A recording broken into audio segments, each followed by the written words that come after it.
Merci pour cette belle initiative. Il y a longtemps que je n'ai pas fréquenté de salle de cinéma, donc ça me réconcilie un tout petit peu avec le cinéma. Disons que pour le film documentaire, j'ai été choqué par ce que j'ai vu, mais en même temps, c'est des réalités que tout le monde connaît. Quand on s'intéresse à ce qui se passe de près en République démocratique du Congo et dans d'autres pays africains, les atrocités de la guerre, le viol qui est utilisé comme une arme de guerre, je pense que ce film devrait être diffusé très souvent, ce type de film devrait être très souvent diffusé au Cameroun, parce que bon, on a parfois des positionnements politiques. On oublie que la guerre n'a que des conséquences terribles. Oui, c'est-à-dire qu'on devrait pouvoir regarder ce film pour comprendre qu'on a la chance encore au Cameroun de vivre, même si parfois c'est un jeu d'équilibre, de faire tout pour pouvoir préserver la paix. Parce que ce que j'ai vu est atroce. Et je pense que si nous ne prenons pas conscience d'un certain nombre de choses, il peut arriver qu'on bascule et les mêmes situations qu'on vit en RDC peuvent se vivre aussi chez nous au Cameroun. Je suis choqué par ce qui est fait, mais dans le film aussi, j'apprécie quand même cette lueur d'espoir avec le fameux médecin docteur Denis, voilà, qui a été prix Nobel de la paix. Tout à fait. Voilà, donc je pense qu'il y a quand même de l'espoir, mais c'est humainement très éprouvant. C'est-à-dire que cette jeune fille qui est à peine pubère et qui doit subir le viol, et la réalité aussi des enfants qui sont issus de viols. Même chez nous, au Cameroun, je pense que dans des familles, parfois, ça reste très, très tabou et tout.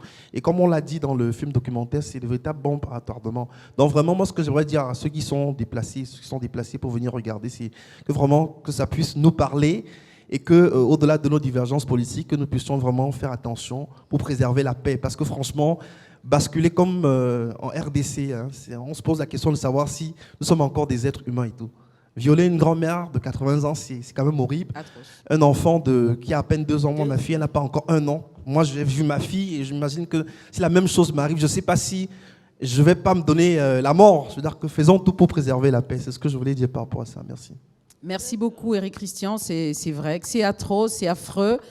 Oui, docteur, oui, je vous reconnais. Okay, merci. Docteur Jemeya, vous avez la parole. Merci. En fait, moi, je vais commenter le film sur l'autre aspect, c'est-à-dire l'angle du médecin.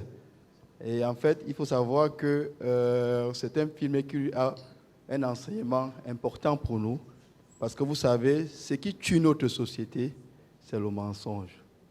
Parce qu'arriver à voir ces jeunes, ces mamans, ces grands-mères qui disent la vérité par rapport à ce qui s'est produit, ça nous amène, n'est-ce pas, à changer de comportement. Et nous, en tant que médecins, c'est la thématique qui nous permet, n'est-ce pas, de poser le bon diagnostic et d'avoir le bon traitement. Donc, je vais donc dire qu'au-delà du film, parce qu'on l'a vu, même dans nos sociétés, il y a des scènes horribles qui se passent et que l'on cache toujours. Il est donc important pour nous, ce film nous interpelle à une certaine sensibilisation, de savoir qu'il est hors de question de toujours miroiter ce qui se passe autour de nous.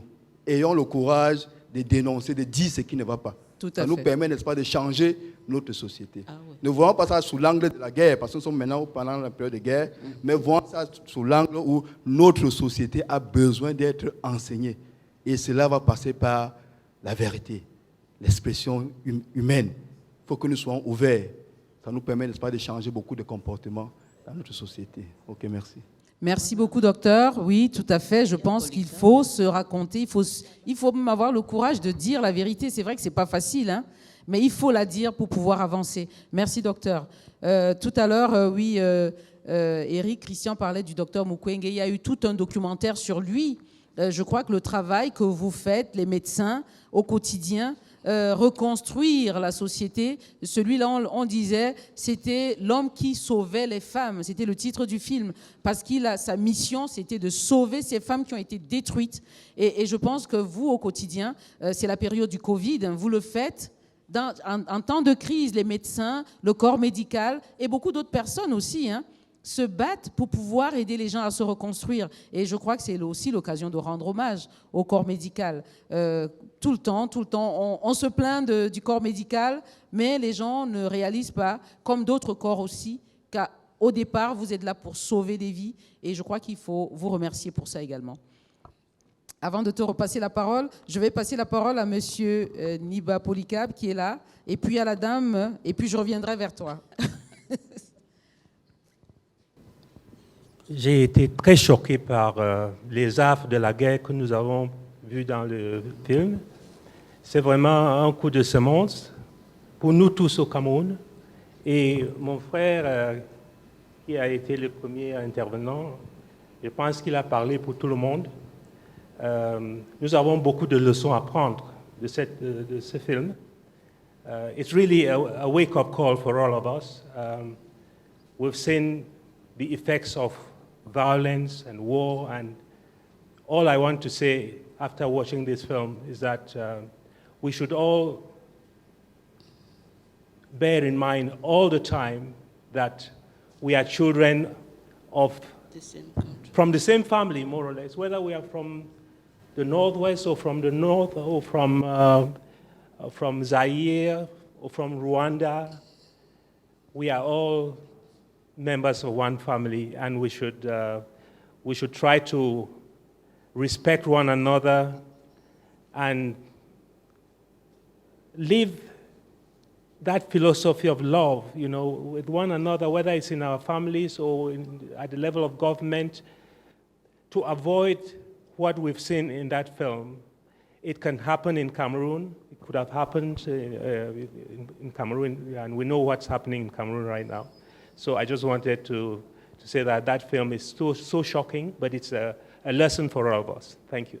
Thank you very much. L-O-V-E, love. That's your word. Thank you. The lady at the end,